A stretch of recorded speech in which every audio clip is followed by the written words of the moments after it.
Hi friends. I wanted to post a video today, especially as we come into the winter season, to talk about something that I myself am learning tools for right now, which is my cycles of grief. And I wanted to talk today just about the different things that I'm learning to do for myself when my grief rises up inside of my body and my mind. And there's a couple different categories of things that I wanted to cover about this. As you know, on my channel, I'm all about tools for trauma, and grief is absolutely something that comes with trauma. I don't think I realized that though for a few years. I think one of the main reasons it never occurred to me that grief might be part of what I was going through was because nothing in my journey so far has involved the death of anyone. It's involved a lot of other trauma, but it hasn't involved that type of trauma. So the only reason why I think it's important to really emphasize and flesh this out is because what I'm using and what I'm learning to do with myself for grief, those are different tools that I'm picking up and different things that I'm learning to examine and do with myself than I would for my trauma or for a PTSD response or some of the other facets of this stuff that I explore and analyze and try to find tools for. The tools that I'm finding specifically for grief are very helpful to me, especially around this time of year when I do feel like my grief rises up more in my body and in my mind. So before we do anything else in the video, and because of that, because of the misconceptions that I think a lot of people might have about grief and who gets to use the word grief, I think it might be important to just really flesh that out and define that first and foremost in the video. And so I'm just going to play a short clip from David Kessler. He is an expert on grief, and I really like how he reframes what grief is. And he says it much better than I ever could, so I'm just going to play this clip really quick just so we can start off with the right mindset about grief going into this discussion in this video today. Hi. Let's begin this video by talking about what is grief.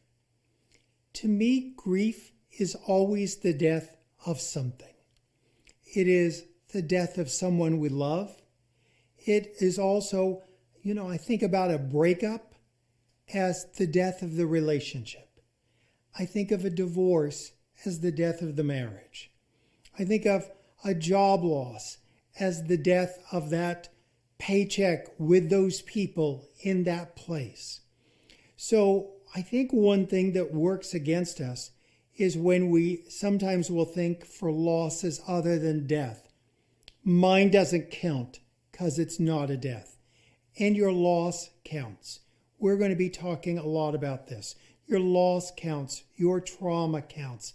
This matters. Whatever it may be, I'm glad you're here and you're going to find some relief. So when we talk about grief, grief is a reflection of a connection that has been lost. We grieve those we love. We grieve those we like. We grieve those we dislike. We even grieve those we hate. We don't grieve people we're indifferent to. So we get connected to people. It can even be someone you've never met. We've all been connected to perhaps a singer who died or a well-known figure because they connected us to parts of our life. So grief is about connections. And your grief is as unique as your fingerprint. No one else is going to have your grief. Literally, even if your parent dies, your siblings are going to grieve differently because your relationship was different with that parent. So all of us have the most unique grief in the world. Now, when we talk about grief, there's big griefs and there's small griefs. We talk about those as micro and macro. It's not to ever imply anything's less than another. We can grieve over people. We can grieve over places. We can grieve over things. If your house burns down, that's a grief. If your loved ones die, of course, that's a grief. A divorce, of course, that's a grief. If you've been robbed, something's been stolen from you that mattered, that you were connected to, that's a grief also. Having a wedding canceled, having a trip postponed or canceled, all those are ways that we grieve. And so even with that example of everything he just described, and then speaking from my own experiences, just mine with my trauma, I grieve the loss of my innocence that was taken from me too soon. I grieve what feels like sometimes missed opportunities that I didn't get to have because of certain circumstances and certain positions that I was put in when I was younger. There's a lot of grief there. Like he said, it's not just for the loss of certain relationships, but it can also be a grief of what we feel like we lost in terms of ourselves, pieces of ourselves that we feel like we lost, things about ourselves, qualities about ourselves that we feel like were changed or lost after certain traumatic or abusive situations. And I just encourage you, if you've never examined this or thought about this before, to make a list or think about what you might be actually grieving that you weren't even aware that you were grieving, because it might help you realize why some of the symptoms that you're going through in your mind and in your body in different places and at different times, it might actually be grief. And you might need to look at different tools for how to handle grief. Some of the things I'm even going to talk about in this video today. And I also just wanted to really quick go over some of the symptoms of grief, because if you haven't really examined grief before, you might not even know like what the hell grief can manifest as, to know if you even are experiencing symptoms of grief. I remember the first time I was like talking to my therapist about some symptoms of depression, and I was just like, yeah, I just have like no appetite. I just lay in bed. Like, what kind of mental disorder do you think this is? And she was like, that's literally just depression.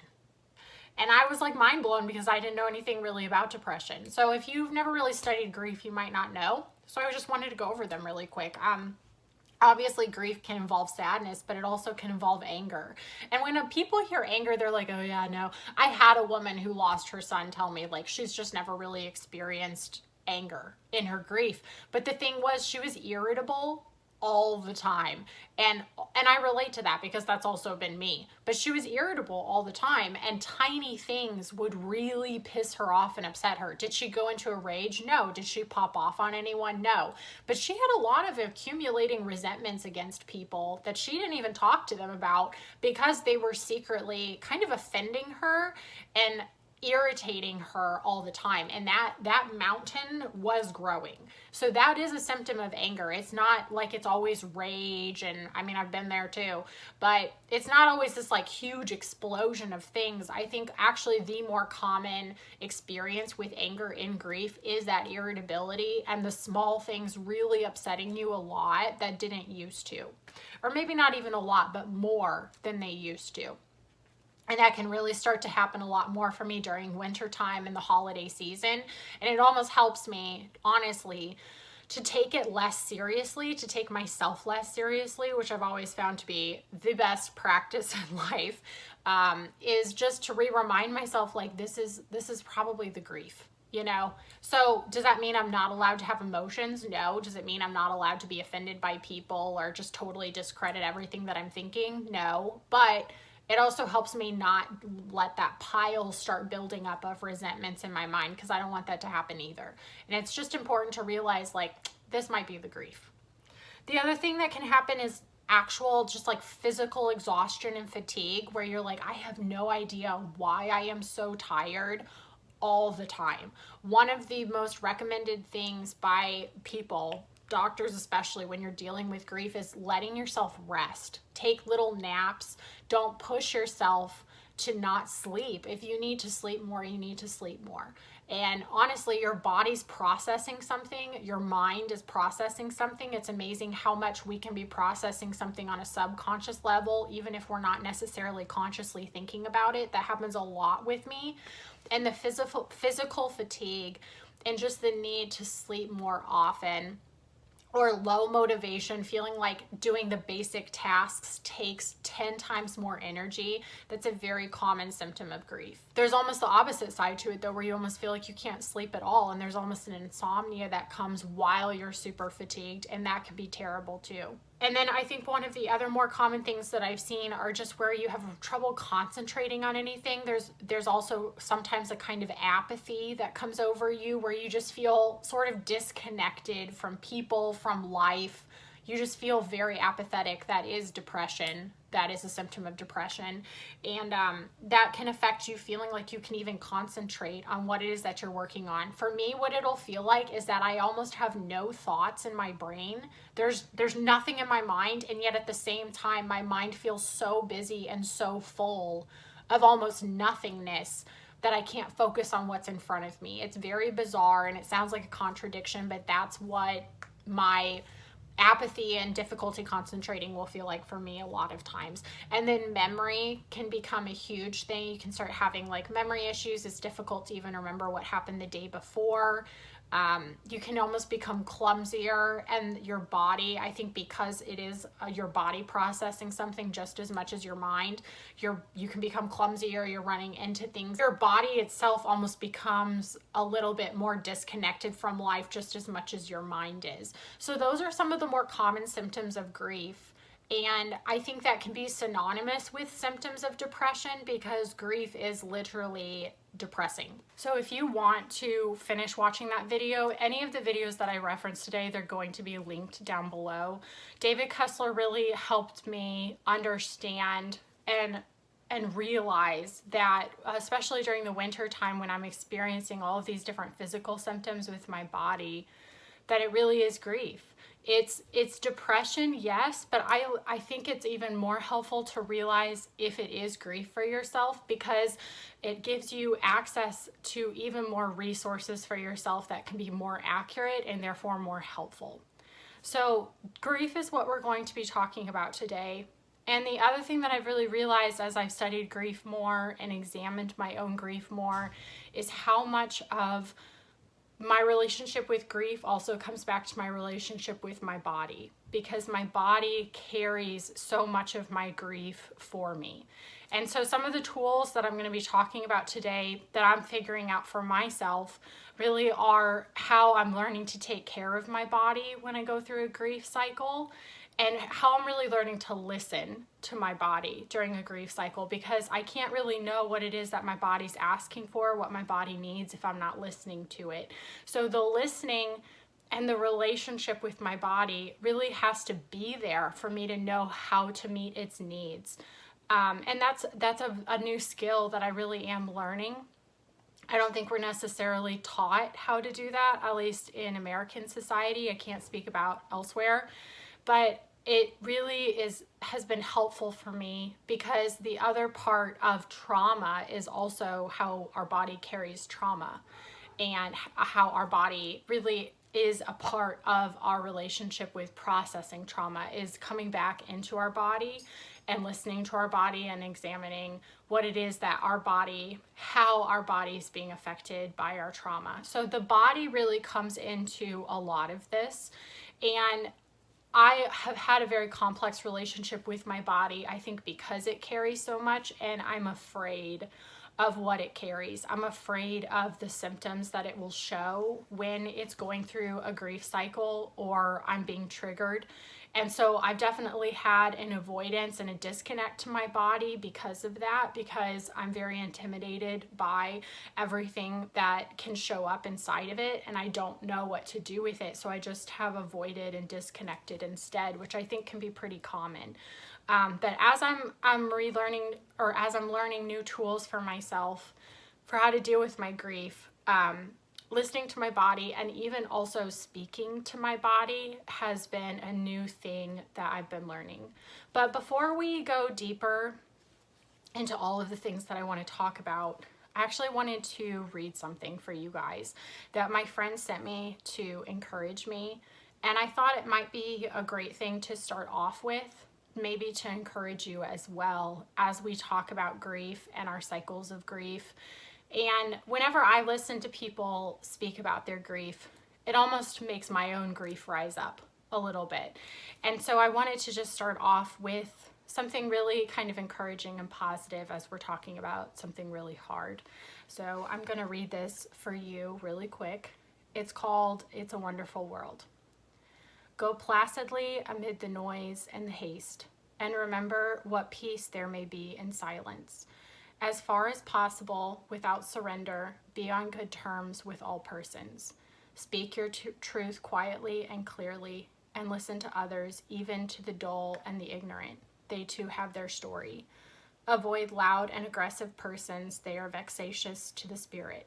If you compare yourself with others, you may become bitter or vain, for always there will be greater and lesser persons than yourself. Enjoy your achievements as well as your plans. Keep interested in your own career, however humble. It is a real possession in the changing fortunes of time. Exercise caution in your business affairs, for the world is full of trickery. But let this not blind you to what virtue there is. Many persons strive for high ideals, and everywhere life is full of heroism. Be yourself. Especially do not feign affection, neither be cynical about love, for in the face of all aridity and disenchantment, there is perennial as the grass. It is as perennial as the grass. Take kindly to the counsel of the years, gracefully surrendering the things of youth. I'm not reading this very well. I'm sorry. I'm going to start over the last part. Take kindly the counsel of years, gracefully surrendering the things of youth. Nurture strength of spirit to shield you in sudden misfortune. But do not distress yourself with dark imaginings. Many fears are born of fatigue and loneliness. Be a wholesome discipline. My cat's gonna knock this over. I'm trying to read something. Oh my gosh. Beyond a wholesome discipline, be gentle with yourself. You're a child of the universe no less than the trees and the stars. You have a right to be here. And whether or not it is clear to you, no doubt the universe is unfolding as it should. Therefore, be at peace with God, whatever you conceive him to be, and whatever your labors and aspirations, in the noisy confusion of life, keep peace in your soul. With all its sham, drudgery, and broken dreams, it is still a beautiful world. Be cheerful, strive to be happy. And that had a lot of really big words in it, but I really liked just the reminder of all the different things that it talked about. Just that there is hardship, but in the midst of hardship, there are still really beautiful ideas and positive ideas about ourselves and the world that we can hold on to. So with that, let's talk about some of the things that I've been realizing about grief. It's such a slow process learning all of these different things. I think one reason it's also a slow process is because it drains me of energy. Grief drains me of energy. It makes me depressed. And then learning a new skill and picking up a new tool also takes energy to do. So this is, I feel like, one of the first winters that I actually have some energy to pick up a couple new tools at the same time, because a lot of my basic tools I have more under control. And I also just wanted to say that this is obviously not something that just applies to like winter and the Christmas season. This is something that I've also just been practicing very slowly throughout the entire year, every year. But now as I'm coming up on this specific winter time and this specific holiday season, I do feel like I have a healthy enough relationship with my body and my daily practices and my basics that I can now also start trying to pick up some other tools for myself as well. And that is one of the first things that I wanted to cover, is just the basics. I get really intentional, and I plan on continue to be really intentional about my basics when I'm going through a grief cycle. And what are the basics? The basics are getting enough sleep, drinking enough water. And these things might sound boring and common, but it's funny how much we all struggle to do these things sometimes, especially if we're in the midst of a grief cycle or a PTSD triggered sort of response for ourselves, the basics are almost the first thing to go out the window sometimes, ironically. And I think water, really more than anything, is one of the most helpful and important things that we can do for ourselves that I also struggle with doing. But water is life. Water is the actual energy that our body needs just as much as food, but it starts with water. I mean, when we talk about like the first thing that someone can live off of water for a substantial amount of time without food, but they can't live off of food without water. Like, it starts with water. And so really making sure that your water intake is good every single day, you'd be surprised how much this can help you and how much energy this can actually give you. Even just energy for your mental processes and everything going on in your mind, let alone physical energy. I also wanted to share these really easy workout videos. They're not even workout videos. I wouldn't even call them that. But Pamela, I think Reif or Reif is how you say her name. R-E-I-F. Again, it'll be linked down below. These videos that I'm posting from Pamela Reif are literally a woman teaching you how to stretch and jump around in circles in your room. Not even kidding. But sometimes we need someone to motivate us to stretch and jump around in circles in our room. So if you need help stretching and jumping around in circles in your room to really fun music and very specific ways of jumping around in circles, these are the videos for you. And I have done them. I look like a moron, but I'm sweating by the end of them. It actually is. 10 minutes doesn't even seem like it's gonna be that long, dude. I'm like, 10 minutes, I got this. And I'm not even kidding, 4 to 5 minutes in, I'm ready to give up and die on my floor. So it's a lot. It's legitimate cardio. It legitimately gets your body to wake up, which is what we're looking for. And it's a very easy way of accessing dopamine for yourself without like doing something unhealthy. This is actually a healthy thing. And especially for someone like myself that's literally a couch potato and just rotates between standing and sitting in various places throughout the world or the area that I live in and reside in, this is also very helpful for me. We need to be helping our body move and stimulate itself, and this is a way of being able to help your body do that. We're not looking to reinvent the wheel, guys. We're just trying to survive the winter, okay? Perspective. Her happy cardio videos, and the one I'm linking is beginner friendly. It's literally you standing in your room, doing a couple jumping jacks, running around in a circle, moving your arms up and down, moving your legs side to side. It's beyond basic. So she has a 10-minute happy cardio workout, beginner friendly. It's literally you jumping around in your room basically, and she has music that she plays to it. And I will do this. And I look dorky as hell. I actually considered filming myself doing it so that you guys could do it with me and we could all look dorky together. If you actually want to do that, let me know in the comments. It's gonna look so bad. But she has a happy cardio workout, and then she has a super easy stretching video. And again, stretching can be so helpful to our body.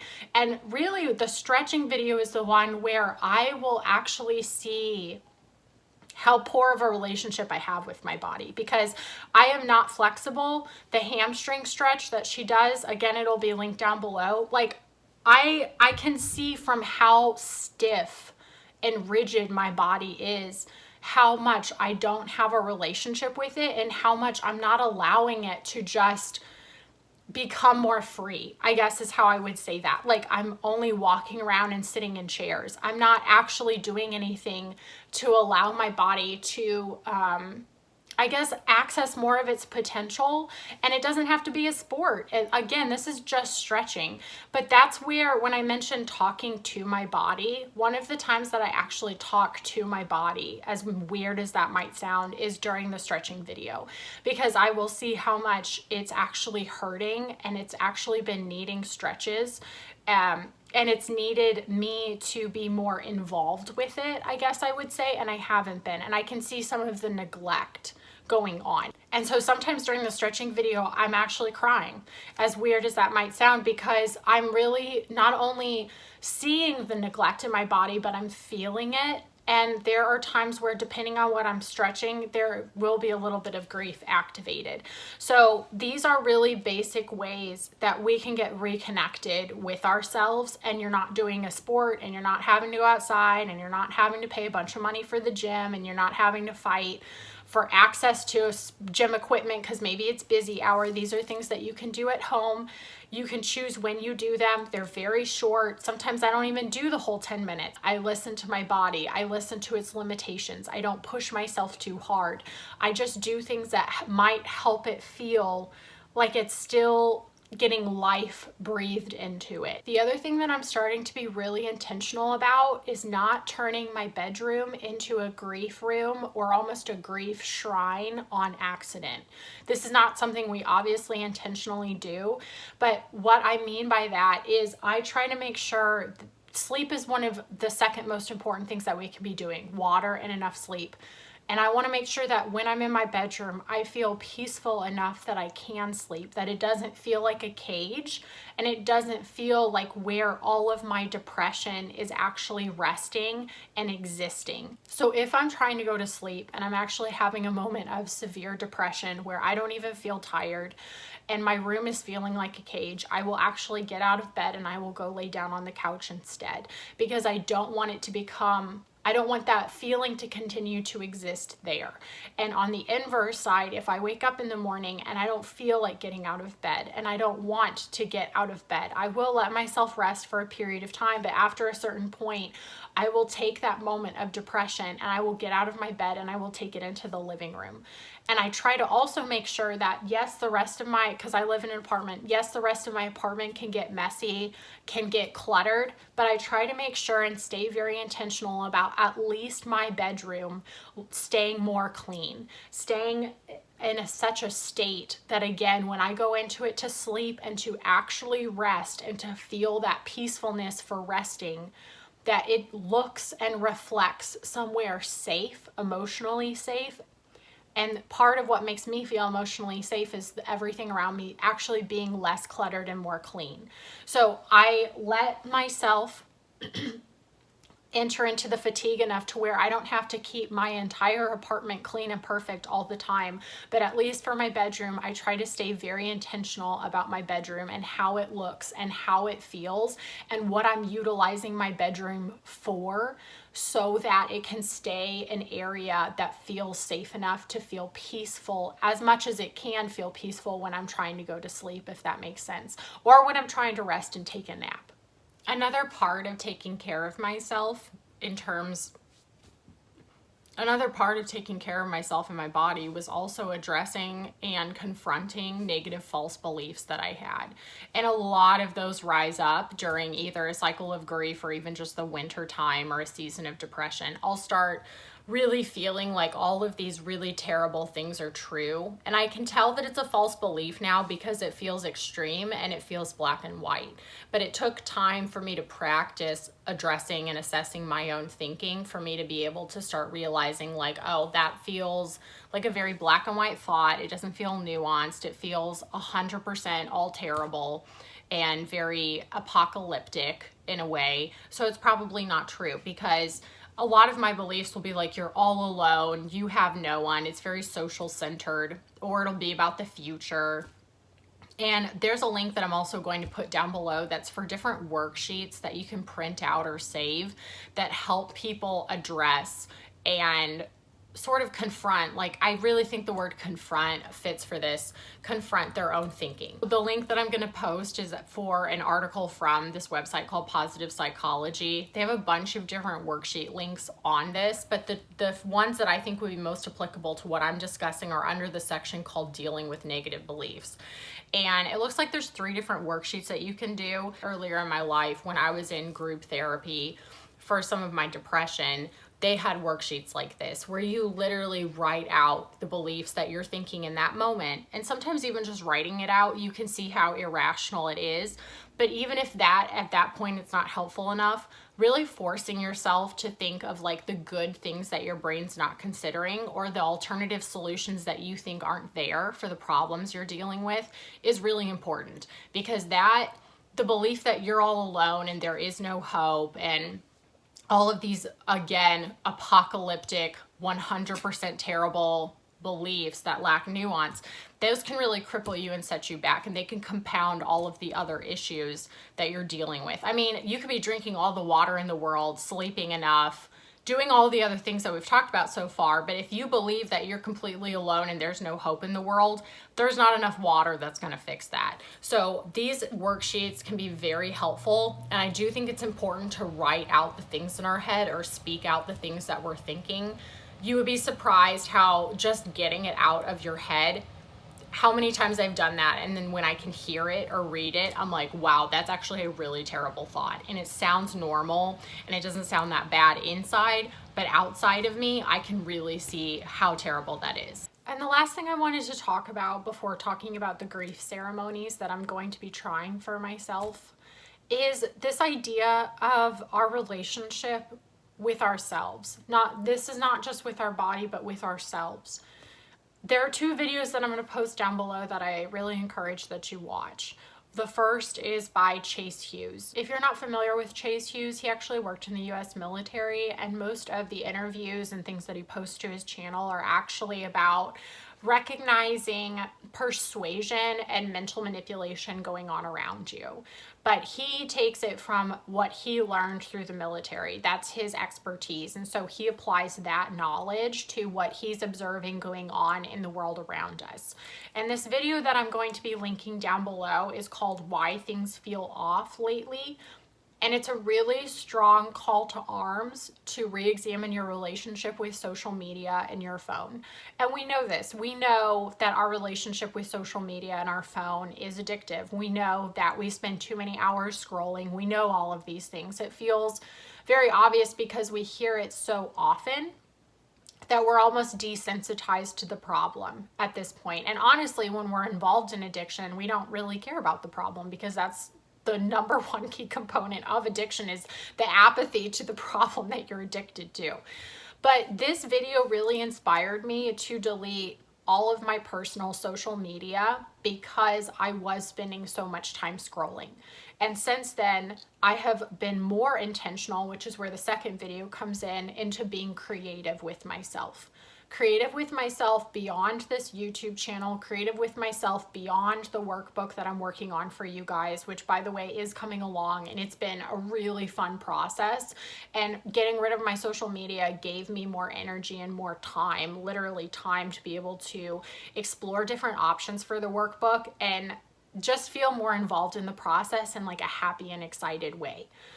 But this video I really encourage you to watch because I think it does an excellent job of reframing everything and almost waking you up to the problem again. We need to be re-woken up to the problem because the thing is, we're losing a relationship not just with the people around us, but with ourselves. And it really starts with ourselves. And then the second video is by Dr. Arif Khan. And he literally talks, and I'm going to play a short clip of it here for you. So just the beginning part, and then you can finish the rest of it. It's very short. But it's actually about what just the journaling process does for your mind and how it heals the mind. And that's just one way that you can be creative. Your mind feels full but unfocused. You spend the past hour scrolling, drifting from one window to another. Half a message written, a dozen thoughts half formed. Then you pick up a notebook, not because you know what to say, but because you need a place for your thoughts to land. You write one line, then another. The words come out uneven, uncertain. Something inside you shifts.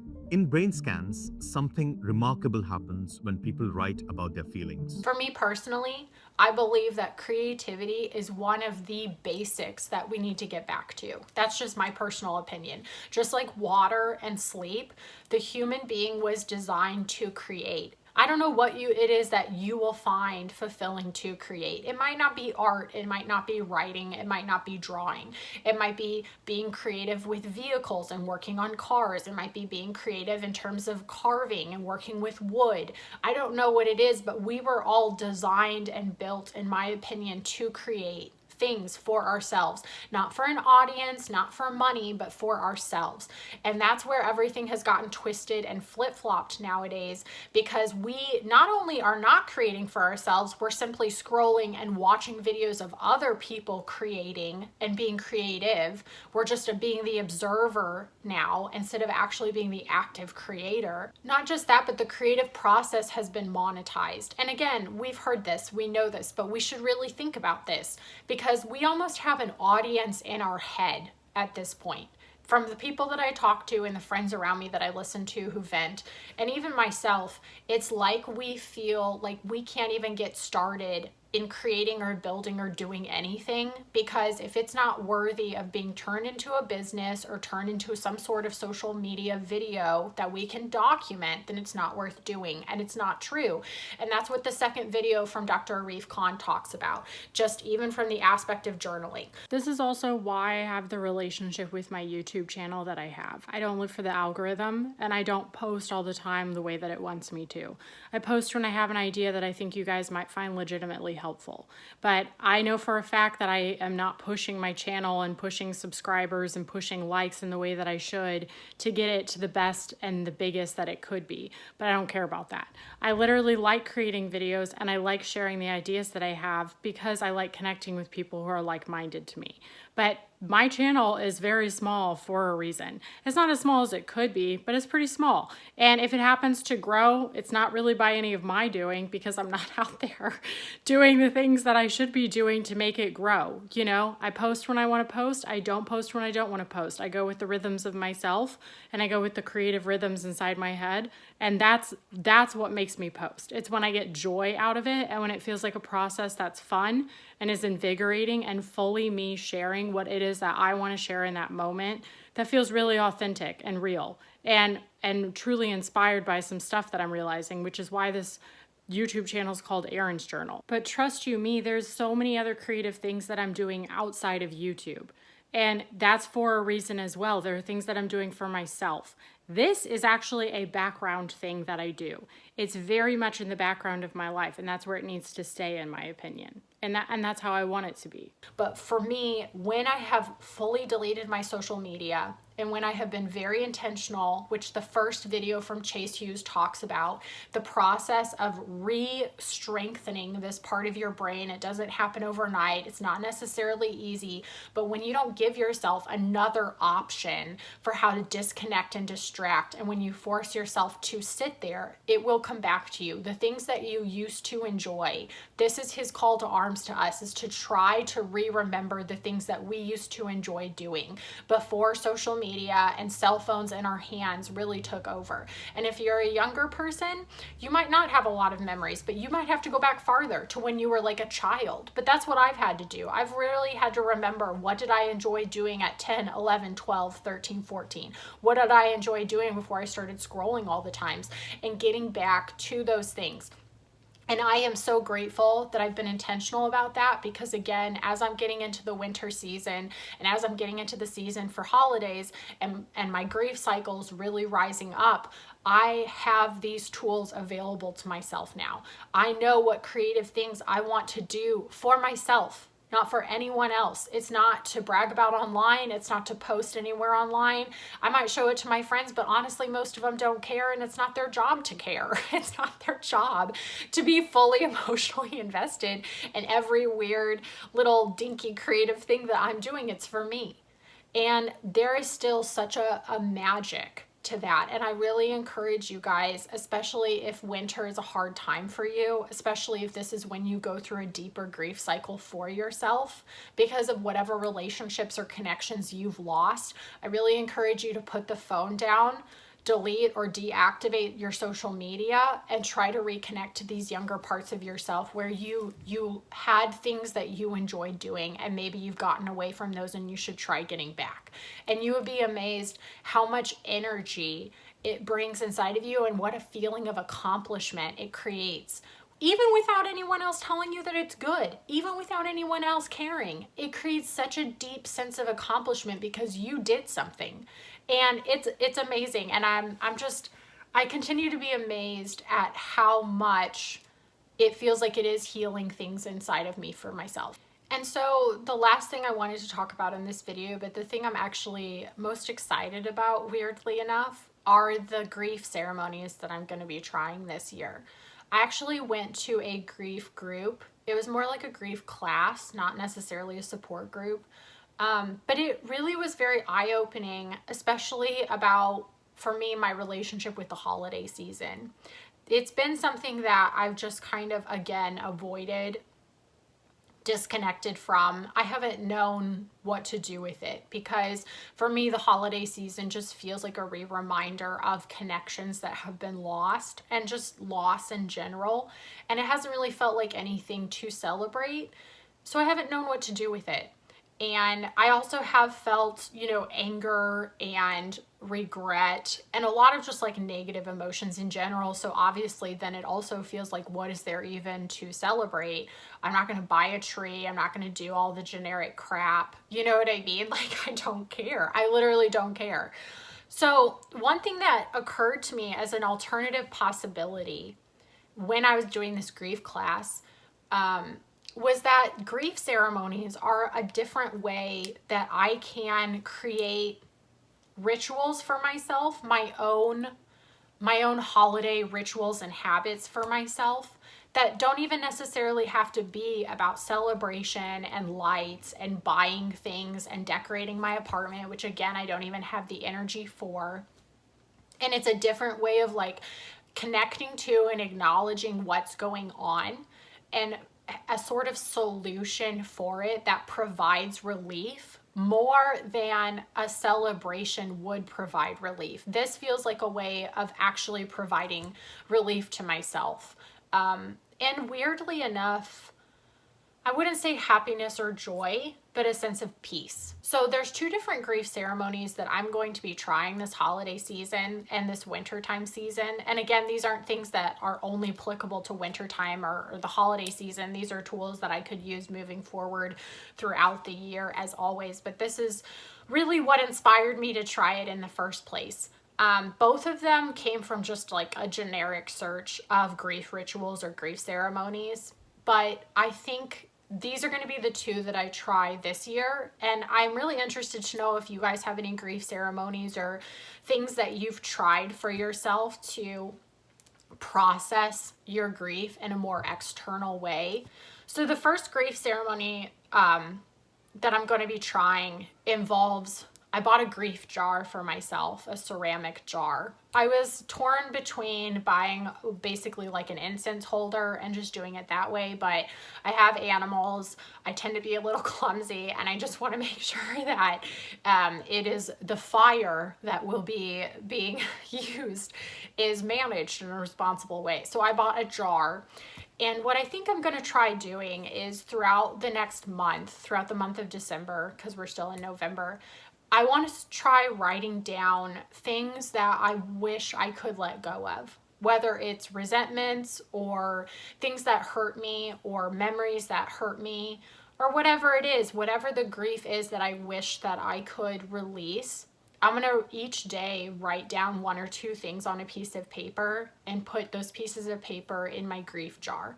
And then at the end of December, I'm going to go outside in a very safe place, and I'm going to take the pile out, and one by one I'm going to reread those things, and I'm going to burn the paper in the jar. One thing that I'm very interested in when it comes to the types of grief ceremonies that I want to try doing is I want to provide myself an external visual representation of what it is that I'm trying to do internally. I think there's a lot of power behind giving yourself external visualizations and representations of the things going on internally. In a weird way, stories, while they're not necessarily a literal visual external representation, they are an external representation. And I guess kind of visually in our mind. I think it's another example of like how stories even can provide relief for us because they represent what's going on internally. So those are the types of grief ceremonies that I'm interested in. I think there's lots of other types like bath salts, like giving yourself the ceremony and the ritual and just the habit and the practice of like bath salt soaking with candles and giving yourself a peaceful environment. Those are all really good too. If you have anything like that, feel free to talk about it in the comments down below. I always read everything that you guys write. But yeah, I'm looking for more of like a representation of the thing that I'm trying to accomplish. So the first thing is the grief jar and then burning the pieces of paper. And the other thing that I'm doing is almost on the opposite end of the spectrum, where I'm also buying a glass jar. Both of these things are currently in the mail on their way to me. But I bought this glass jar and I'm going to fill it with some water. And then I bought those glass stones as well. And what I'm going to do on the opposite side of things is I really struggle with remembering the things that used to make me happy, like the happy memories, because those are almost the most painful. Those are the things that I actually really miss. Those are the things that are a true loss to me, are the joy and the happy parts of the connection that I don't have anymore with whichever people that I've lost from my life.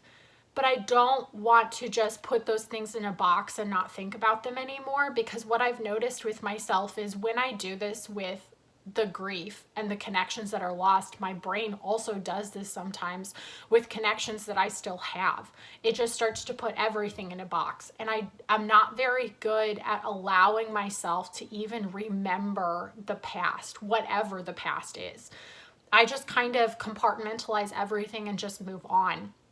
And I want to help myself become better about remembering everything that I come from, good, bad, or otherwise. And so I'm going to, I think, also try holding a stone in my hand and really remembering a happy memory from whichever person it is that maybe I'm missing and thinking about, and allowing myself to remember the good times and the good thing that I miss. And over time, as I put the stones in the water, I'm going to fill the jar up until the water's ready to spill over. And I want that jar for me to represent all of the goodness and the happiness that I've put into it, that I filled it up with. But I don't want it to just be about the anger and the sadness and the resentments and the things I'm trying to release. I also want it to be about the things I want to learn how to hold on to. Because I think what's starting to happen, or what has happened, is I'm letting go of the happy things that are painful, and I'm holding on to the negative things that make me sick. And I want to let go of the sickness, and I want to hold on to the things that are actually very hard and sometimes painful, well, usually painful to hold on to. But I'm holding on to and releasing the wrong things. And I want to stop releasing the joy, and I want to learn how to release the sickness. So those are the 2 grief ceremonies that I'm going to be trying out this year. If you guys have any that you do, please feel free to mention them in the comments. And if you try any of these things out, whether it's the journaling or the deleting of your social media, or if you watch any of the videos that I'm linking between David Kessler and anyone else, or if you try the Pamela Reif workout videos, please let me know if they're helpful. So yeah, I just really hope that this video is helpful. More than anything, there are so many tools out there for us to use with our grief, and I've only touched on a few of them. So also, if you guys have any other tools that you use that I haven't mentioned for helping you with your grief cycles, also feel free to put those in the comments down below, because this is obviously about all of us helping each other. So I think that's all I had to say. I hope that you guys have a good holiday season, and not good because it's always filled with happiness and joy and there's never any sadness. I hope that you have a good holiday season because you find new tools to use for yourself, to where you feel empowered and you feel like you have options for yourself and options for what you can do during a hard time. And I hope that you have a good holiday season because of that, because you feel like you have ways to grow stronger and more in control of yourself and more connected to yourself. So I hope you have a good holiday season for that reason. And thank you as always for watching, and God bless.